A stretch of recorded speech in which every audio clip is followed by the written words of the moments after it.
Tariki 10 mweri wa kenda o mwaka ukoragwo uri muthenya wa thi gwicurania uria ingiteithiriria kuhurana na ciiko cia andu kwiyuraga kuria thiini wa thi mundu umwe eyuragaga thiini wa sekondi 40 na o mwaka andu 800,000 ni meyuragaga andu 7 hari 10 a aya mari arume.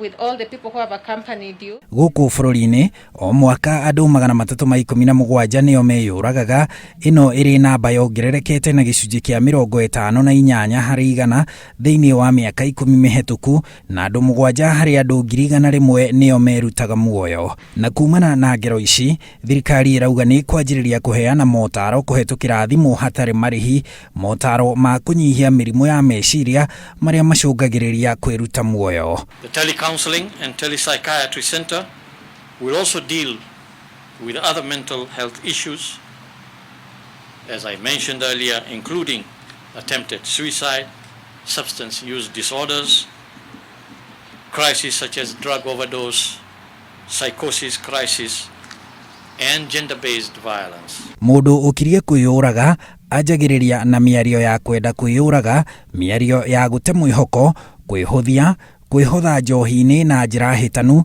na kwiyeherania na andu. Ciiko cia kwiyuraga ciumanaga na mundu kuingihirwo ni meciria, kurwo ni wira, ngucanio kihiko-ini na kwiyagira kiene, maundu maria merikanite riu makiriirio na njira nene makiria ni ngero iria murimu wa COVID-19 utungitie andu kiumbe, family na bururi. Many more people are presenting with stress, anxiety, depression, and of course the attendant consequence of COVID-19, which is stigma.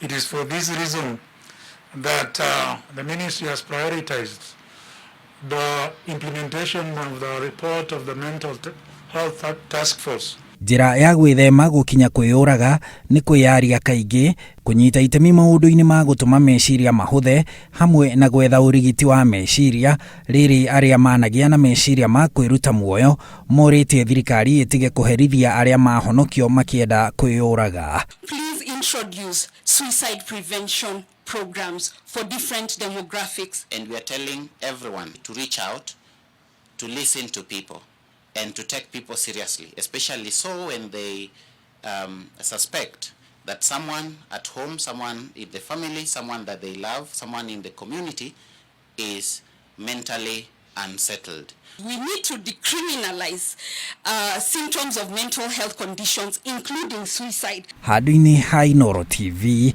njitagwo Harun Njoroge wa Maina.